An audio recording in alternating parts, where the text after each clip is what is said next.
مفتی ابرار صاحب کے بیانات سننے کے لیے مفتی صاحب کے آفیشیل چینل مفتی ابرار صاحب فلاحی آفیشیل کو سبسکرائب کریں۔ أعوذ بالله من الشيطان الرجيم. بسم الله الرحمن الرحيم. وما منع الناس أن يؤمنوا إذ جاءهم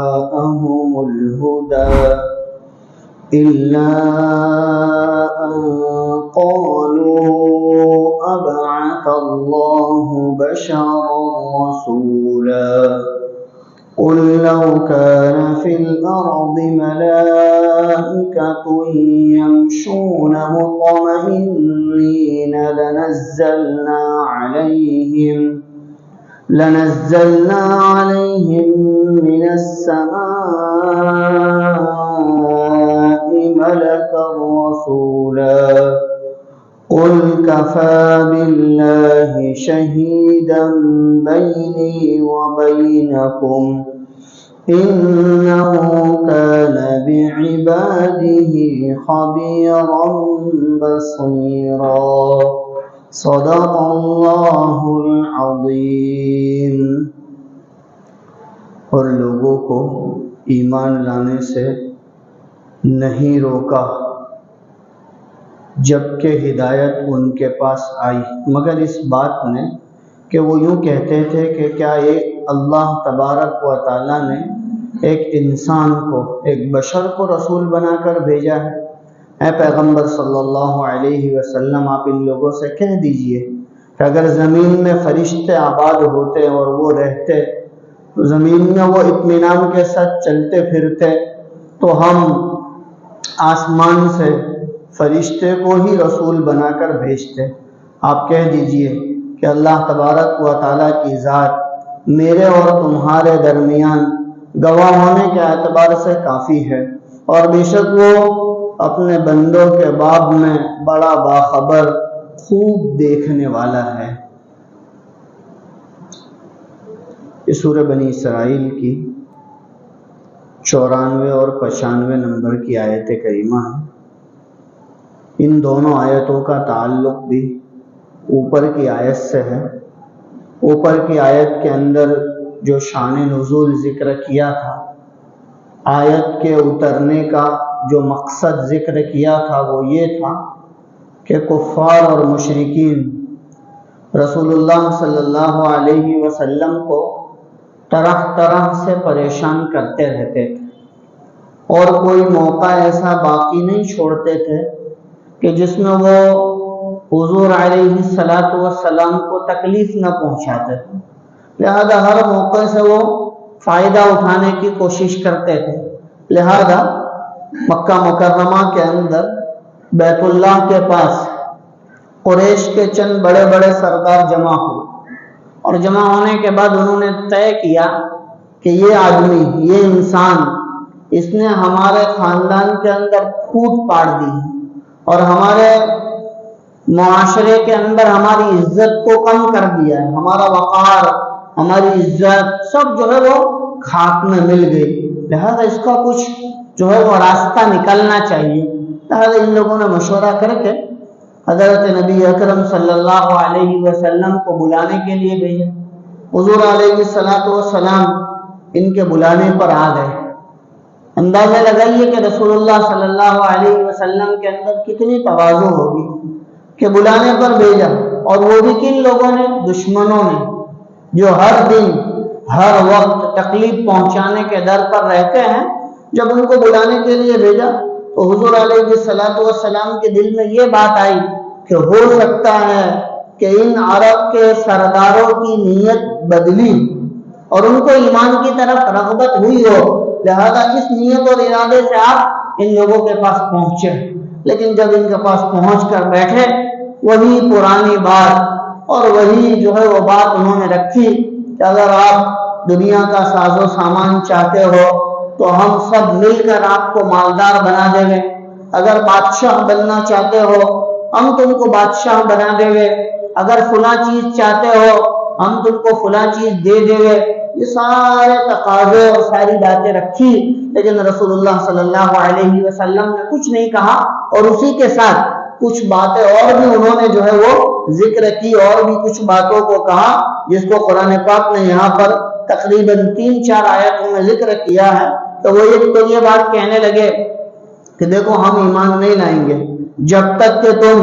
زمین سے، یعنی مکہ مکرمہ کی زمین سے کوئی چشمہ جاری نہ کرو، کہ وہ تو ریتیلی زمین ہے، پہاڑوں کے درمیان آباد ہے، لہذا وہاں کوئی چشمہ یا کوئی پانی کی نہر وہ تو جاری ہونے والی ہے نہیں۔ تو لہذا انہوں نے یہ مطالبہ کیا۔ قرآن نے کہا وَقَالُوا لَن نُؤْمِنَ لَكَ حَتَّى تَفْجُرَ لَنَا مِنَ الْأَرْضِ يَنبُوعًا، مشرکین مکہ کہنے لگے ہم ہرگز آپ پر ایمان نہیں لائیں گے جب تک کہ آپ ہمارے لیے زمین سے کوئی چشمہ جاری نہ کریں۔ یہ ایک درخواست، اس کے علاوہ اور کئی درخواستیں انہوں نے بار بار رکھی۔ ایک مرتبہ انہوں نے اس جو ہے وہ یہاں جو تفسیر کی گئی ہے صاحب معالم العرفان نے اسی واقعے کے اندر اس کو بھی ذکر کیا ہے کہ ایک مرتبہ انہوں نے یہ بھی بات رکھی کہ تم اگر سچے رسول ہو تو اپنے پروردگار سے کہو یہ مکہ کے اندر ہمارے مکانوں کے اطراف میں بڑے بڑے پہاڑ ہیں، یہ پہاڑ منتقل کر دیے جائے، یعنی دور چلے جائے، اور ہماری زمین جو ہے وہ چٹیل ہو جائے، صاف ستھری ہو جائے، تاکہ ہم اس پر کھیتی کر سکیں۔ اور آپ اپنے رب سے کہو کہ یہاں سے میٹھے پانی کے چشمے جاری ہو جائے، تاکہ پانی کی جو قلت اور کمی ہمیں محسوس ہو رہی ہے وہ ختم ہو جائے۔ لہذا انہوں نے ایسے مطالبات کیے۔ پہلا جو ہے وہ ان کا مطالبہ یہ تھا لن نؤمن لک حتی تفجر لنا من الارض ينبوعا، کہ ہم ہرگز آپ پر ایمان نہیں لائیں گے یہاں تک کہ آپ زمین سے ہمارے لیے میٹھے پانی کا چشمہ جاری کر دو۔ او تکون لک جنۃ من نخیل وعنب فتفجر الانہار خلالها تفجیرا، اچھا اگر آپ سچے رسول ہو،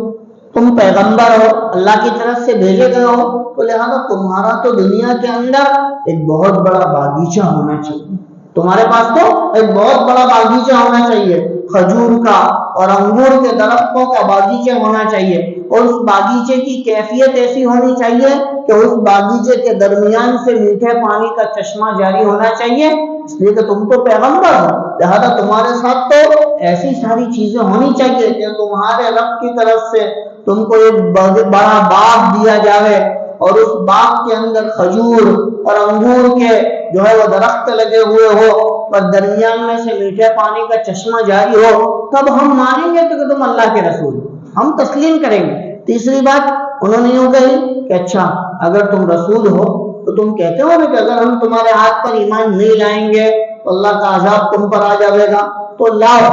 آسمان سے کوئی ٹکڑا ہم پر گرا دو تاکہ ہم بھی دیکھیں کہ تم سچے ہو، جس کو قرآن نے ذکر کیا، او تسقط السماء کما زعمت علینا کسفا او تأتی باللہ والملائکۃ قبیلا، یا آپ آسمان سے آپ کے گمان کے مطابق، یہ کیا کہہ رہے مشرکین مکہ کہ تمہارا جو گمان ہے کہ ہم ایمان نہیں لائیں گے، آسمان سے عذاب آئے گا اور ہم کو ہلاک کر دے گا، تو تم اپنے گمان کے مطابق آسمان سے عذاب کو بلاؤ، اور ہم بھی تو دیکھیں کہ وہ آسمان سے گرنے والا ٹکڑا ہم کو کتنا نقصان پہنچاتا ہے۔ یا اللہ تبارک و تعالیٰ کی ذات اور اس کے فرشتے وہ خود آ جائے اور کہے کہ ہاں یہ میرا پیغمبر ہے، یہ میرا رسول ہے، تب ہم تمہارے ہاتھ پر ایمان لائیں گے۔ آگے ایک اور بات انہوں نے ذکر کی اور کہا کہ تم اللہ کے رسول ہو تو لہذا تمہارا تو سونے کا گھر ہونا چاہیے، او یکون لک بیت من زخرف، کہ دنیا میں تمہارا گھر پورا دیواروں سمیت سونے کا ہونا چاہیے اور چاروں طرف سے اس کو سونا لگا ہوا ہونا چاہیے، تم اللہ کے رسول ہو۔ اتنا ہی نہیں، آگے یوں بھی کہنے لگے کہ چلو تمہارا مکان سونے کا نہ ہو، کم از کم اس پر سونے کا پانی تو چڑھا ہوا ہونا چاہیے جب تم رسول ہو، او ترقا فی السماء، یا ایک کام کرو اگر تم سچے رسول ہو تو آسمان پر سیڑھی رکھ کر چڑھ کر دکھلاؤ کہ ہم دیکھیں کہ تم آسمان تک جا سکتے ہو یا نہیں۔ وَلَن نُؤْمِنَ لِرُقِيِّكَ حَتَّى تُنَزِّلَ عَلَيْنَا كِتَابًا نَقْرَؤُهُ، اور سنو ہم تمہارے صرف آسمان پر چلے جانے کی وجہ سے بھی تمہارے ہاتھ پر ایمان نہیں لائیں گے جب تک کہ تم آسمان سے کوئی ایسی کتاب لے کر نہ آؤ جو ہمارے سامنے پڑھی جاوے، سنی جاوے اور ہم تمہاری بات پر ایمان لائیں۔ یہ ساری باتیں مشرکین مکہ نے رسول اللہ صلی اللہ علیہ وسلم کے سامنے رکھی. حضور علیہ السلام کیا جواب دیتے ہیں؟ اللہ تبارک و تعالیٰ کی طرف سے وحی آئی اور خود اللہ رب العزت ہی جواب دے رہے ہیں. فرمایا کہ آپ ان لوگوں کی باتوں کی طرف دھیان نہ دیجیے، یہ ایمان لانے والے نہیں ہیں. یہ لوگ ایمان لانے والے نہیں ہیں، آپ ان کی طرف بات دھیان نہ دیجیے، بلکہ آپ کیا کہیے؟ سبحان ربی. آپ ان سے کہیے کہ میرا رب بڑا پاک ہے، کہ اس کی قدرت ہے، یہ سارے کے سارے کام اس کے ہے، میرے نہیں ہے. کہ جو ہے زمین سے میٹھے پانی کا چشمہ جاری کرنا یہ اللہ کے ہاتھ میں ہے، کھجور اور انگور کے باغ لگانا یہ اللہ کے ہاتھ میں ہے، ان پہاڑوں کو دور منتقل کر کر چٹیل میدان کر دینا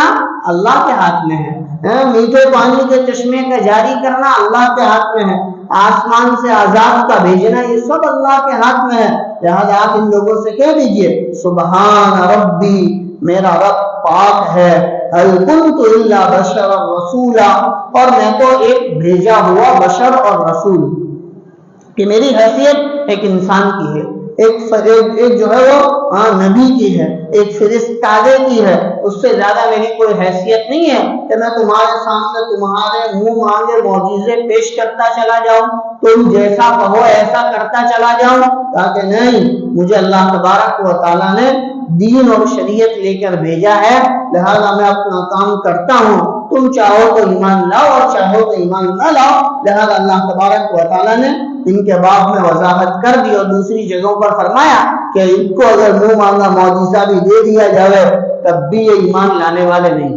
یہ ایمان نہیں لائیں گے، ان کے حق میں ایمان ہے ہی نہیں. کہ یہ تو صرف آپ کو پریشان کرتے ہیں، آپ کو تکلیف پہنچاتے ہیں، آپ کو نئے نئے طرز سے آزماتے ہیں، آپ کی نبوت کے باب میں جو ہے کھلواڑ کرتے ہیں. اسی لیے آگے کی آیت میں اللہ تبارک و تعالیٰ فرماتے ہیں وَمَا مَنَعَ النَّاسَ أَن يُؤْمِنُوا إِذْ جَاءَهُمُ الْهُدَىٰ، اور لوگوں کو ایمان لانے سے نہیں روکا جبکہ ہدایت ان کے پاس پہنچ گئی.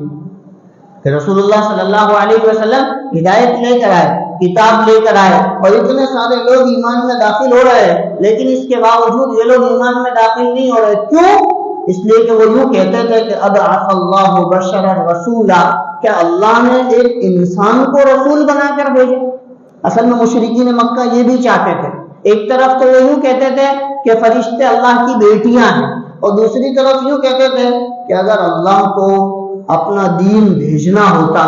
اپنی شریعت بھیجنی ہوتی تو کسی فرشتے کے ساتھ بھیجتے. کوئی فرشتہ آ کر ہم کو اللہ کی کتاب سناتا، کوئی فرشتہ آ کر ہم کو اللہ کی شریعت سناتا، تو لہذا ہم اس کو مان لیتے، اس کو تسلیم کر لیتے، اس کو قبول کر لیتے. لیکن اللہ نے تو کوئی فرشتہ بھیجا نہیں، اور ایک انسان کو، ایک بشر کو جو ہمارے درمیان رہتا ہے، ہمارے درمیان کھاتا پیتا ہے، شادی بیاہ بھی کرتا ہے، بیمار بھی ہوتا ہے، ضرورتیں بھی پوری کرتا ہے، تو لہٰذا ایک ایسے انسان کو رسول بنا کر بھیج دیا. اللہ تبارک و تعالیٰ اسی بات کو ذکر کر رہے وَمَا مَنَعَ النَّاسَ، اور لوگوں کو ایمان لانے سے نہیں روکا جبکہ ہدایت ان کے پاس پہنچ چکی تھی. یعنی ہدایت آ گئی، اس کے بعد بھی وہ ایمان نہیں لائے، وہ ایمان لانے سے رکے رہے. إِلَّا أَن قَالُوا وَبَعَثَ اللَّهُ بَشَرًا رَسُولًا، مگر یہ کہ وہ بات کہ یہ لوگ یوں کہتے تھے کہ اللہ تبارک و تعالیٰ نے ایک بشر کو، ایک انسان کو رسول بنا کر بھیجا، کہ ہونا تو یہ چاہیے تھا کہ فرشتے کو رسول بنا کر بھیجتے. آگے اللہ رب العزت خود فرماتے ہیں قُلْ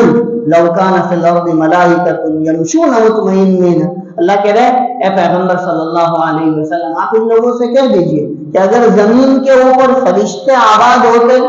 فرشتے زمین کے اوپر چلتے پھرتے، تو ہم فرشتوں کے درمیان فرشتوں کو نبی بنا کر بھیجتے. کہا کہ انسانوں کے درمیان انسان کو نبی بنا کر بھیجا جائے گا تاکہ انسان اس کی بات کو سمجھے گا. بھئی ہمارے یہاں بھی کیا ہوتا ہے، انسان کے درمیان انسان کو قاصد بنا کر بھیجا جاتا ہے، تب جا کر سامنے والا بات سمجھتا ہے. آدمی جانور کی بات نہیں سمجھتا، آدمی دوسرے پرندوں چرندوں کی بات نہیں سمجھتا. ہاں کہ انسان کے پاس اگر انسان جاوے اور وہ کہے بات تو وہ سنتا ہے، سمجھتا ہے. کہا کہ اللہ رب العزت بھی فرما رہا ہے قُلْ لَوْ كَانَ فِي الْأَرْضِ مَلَائِكَةٌ، آپ کہہ دیجئے کہ اگر زمین پر فرشتے آباد ہوتے، ملائکہ رہتے، یمشون مطمئنین، اور وہ اطمینان کے ساتھ زمین پر چلتے پھرتے رہتے، لَنَزَّلْنَا عَلَيْهِم مِّنَ السَّمَاءِ مَلَكًا رَسُولًا، تو ہم آسمان سے کسی فرشتے کو رسول بنا کر بھیجتے. کہ دنیا کے اندر اگر انسان آباد ہے تو پھر رسول انسان ہی کو بنا کر بھیجا جائے گا۔ اسی لیے عام طور پر کہا جاتا ہے کہ اگر اللہ تبارک و تعالیٰ فرشتوں کو بھی بھیجتے تو یہ مشرکین مکہ کیا کہتے ہیں کہ اگر ہمارے جیسے انسان کو بھیجا ہوتا تو ہم اس کی بات مانتے، یہ تو فرشتہ ہے، نہ اس کو سونے کی ضرورت ہے، نہ کھانے کی ضرورت ہے، نہ اس کو پینے کی ضرورت ہے، نہ بیاہ شادی کی ضرورت ہے، اس کو تو کوئی ضرورت نہیں ہے، لہذا یہ تو اللہ کے دین پر چل سکتا ہے، ایک انسان اگر چل کے دکھاوے تو ہم مانیں، اور اس طرح کی بات وہ کرتے۔ لہذا اللہ تبارک و تعالیٰ نے فرشتوں کو رسول بنا کر نہیں بھیجا، بلکہ اللہ رب العزت نے انسانوں کو رسول بنایا، اور یہ سلسلہ کم و بیش 1,24,000 انبیاء علیہ السلام کے درمیان دائر رہا، اور اخیر میں حضور علیہ السلام بھیجے گئے جو قیامت تک کے انسانوں کے لیے اور قیامت تک آنے والے سارے لوگوں کے لیے نبی بنا کر بھیجے گئے۔ لہذا اللہ تبارک و تعالیٰ اپنے پیغمبر علیہ السلام سے کہہ رہے ہیں قُلْ كَفَىٰ بِاللَّهِ شَهِيدًا بَيْنِي وَبَيْنَكُمْ، آپ کہہ دیجئے کہ میرا رب، میرا پروردگار میرے اور تمہارے درمیان گواہ ہونے کے اعتبار سے کافی کہ میں نے تم تک دین پہنچا دیا، میں نے تم تک اپنی امانت پہنچا دی، میں نے تم تک قرآن اور رسالت پہنچا دی، لہذا اب ایمان لانا نہ لانا تمہارے ہاتھ میں ہے، تم چاہو تو ایمان لاؤ، چاہو تو ایمان نہ لاؤ۔ انہ کان بعبادہ خبیرا بصیرا، کہ اللہ رب العزت کی ذات تو میرے اور تمہارے درمیان گواہ ہے کہ میں نے مکمل طور پر شریعت تم تک پہنچا دی، ایک ایک حکم تم تک پہنچا دیا، کوئی بات ایسی باقی نہیں ہے جو میں نے اپنے پاس چھپا کر رکھی ہو یا میں نے تم تک نہ پہنچائی ہو۔ انہ کان بعبادہ خبیرا بصیرا، بے شک وہ رب تو اپنے بندوں کی بات کو اچھی طرح سے جاننے والا اور دیکھنے والا ہے، تو اس کو سب معلوم ہے کہ کون ہدایت کی طرف آنے والا ہے اور کون نہیں آنے والا ہے، کون حج درمی کرتا ہے، کون اپنے آپ کو پیچھے لے جاتا ہے۔ اللہ تبارک و تعالیٰ آگے اسی کو ذکر کر رہے ہیں کہ ہدایت اللہ کے ہاتھ میں ہے، جس کو چاہے عطا کرے،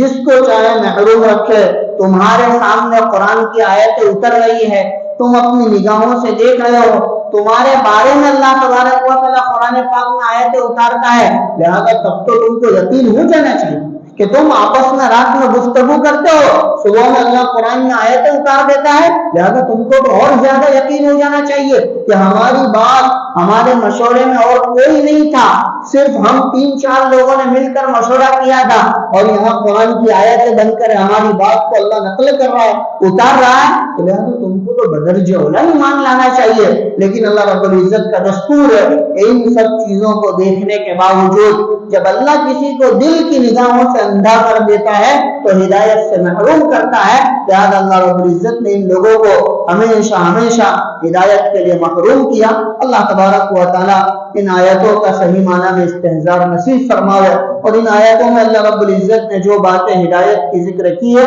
ہم سب کو ان باتوں پر ہدایت والے اعمال کرنے کی توفیق عطا فرماوے۔ وآخر دعوانا ان الحمد للہ رب العالمین۔